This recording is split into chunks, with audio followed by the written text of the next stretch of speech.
Now, when I asked Reddit about a month ago if it was possible to get a moped from Tallinn to the Rummu quarry, they said it's possible, but you'll either die in a horrific road accident or you'll die from a heart attack due to the horrific traffic.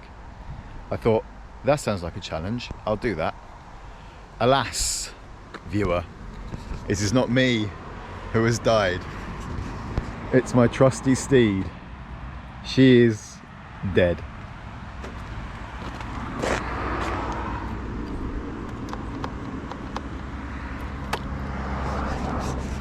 So I think I'm about halfway between Tallinn and the quarry. There are no real discerning landmarks. I think I'm in a car park, so that helps. So I'm just gonna, I don't know actually. I'm just gonna go and get help, I guess. And I want to see the quarry though, so I don't know what I do now. I might go and eat something and then I'll figure it out. I'll end the video here. The next scene will be me at the quarry laughing at this. That was funny, wasn't it? Good. Well folks, despite all the odds, me and my little machine have made it to the quarry.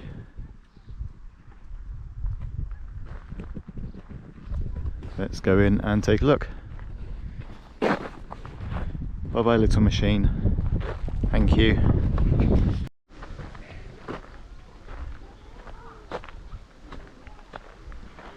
How surreal is this?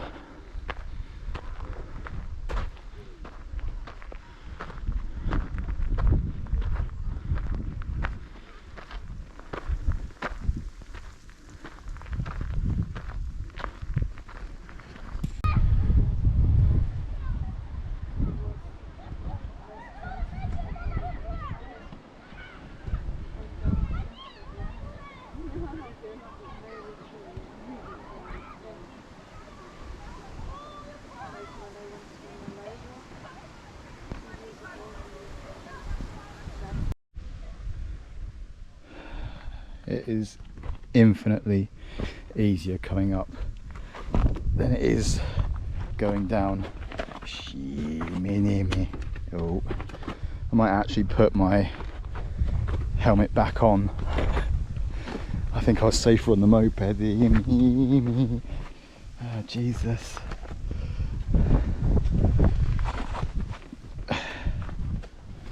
Oh, Reeboks, don't fail me now. Come on, there you go.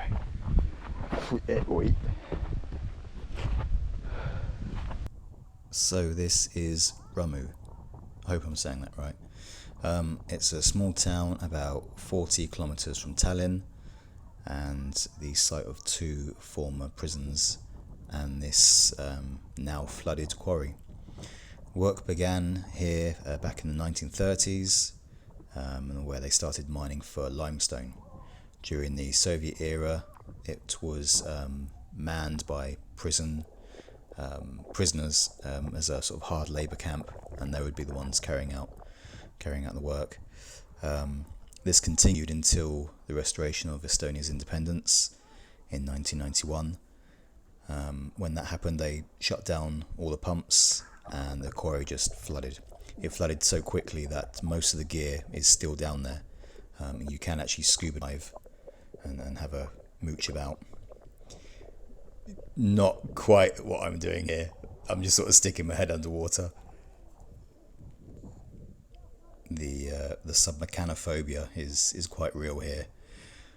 You can see from those hilltops that there are sort of more bits sticking out the lake, but I don't know, just the thought of swimming along deep bodies of water and then just stuff touching your leg just freaks me out. So this took all my strength.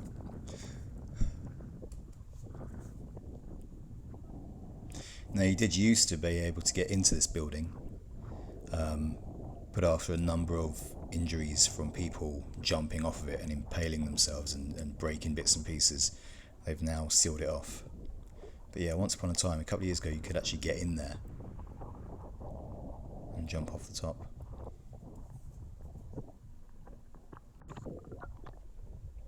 So access into this quarry cost me €5. You can get like life vests and stuff like that for free. There's paddle boards you can rent out. But yeah, it's just nice just to bob along the lake and just have a mooch about. And like I say, there was also these two former prisons right next to. In fact, that's one of the buildings there you can see in the distance. You can go and do tours there, but I just stuck with the swimming around abandoned buildings.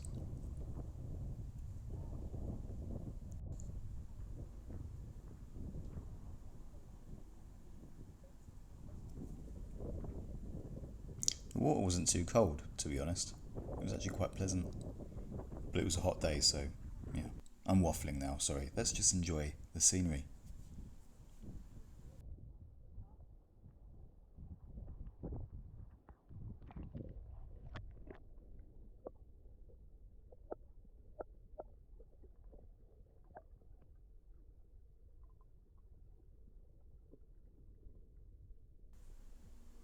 Okay, so in this clip, I'm basically praying to the moped to get me back to Tallinn, but the GoPro was still logged full of water, so you can't really make out what I'm saying.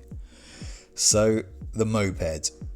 Yes, it's technically possible to get a moped from Tallinn to Rummu.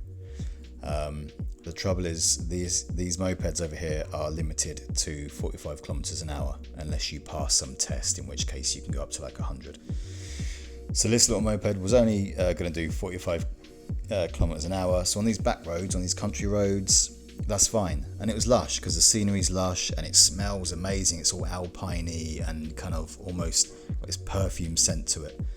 And even riding around Tallinn is fine because the roads here are sort of limited to 30 or 40k.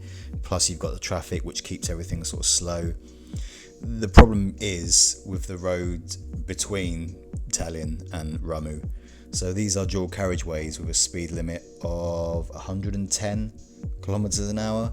So to put this bike on those roads, it gets pretty intense quite quickly.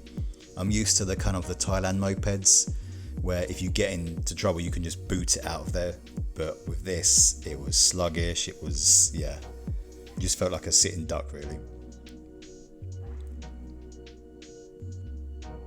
And you probably noticed the speedo doesn't work either. Are you really renting a moped in a foreign country if the speedo does work?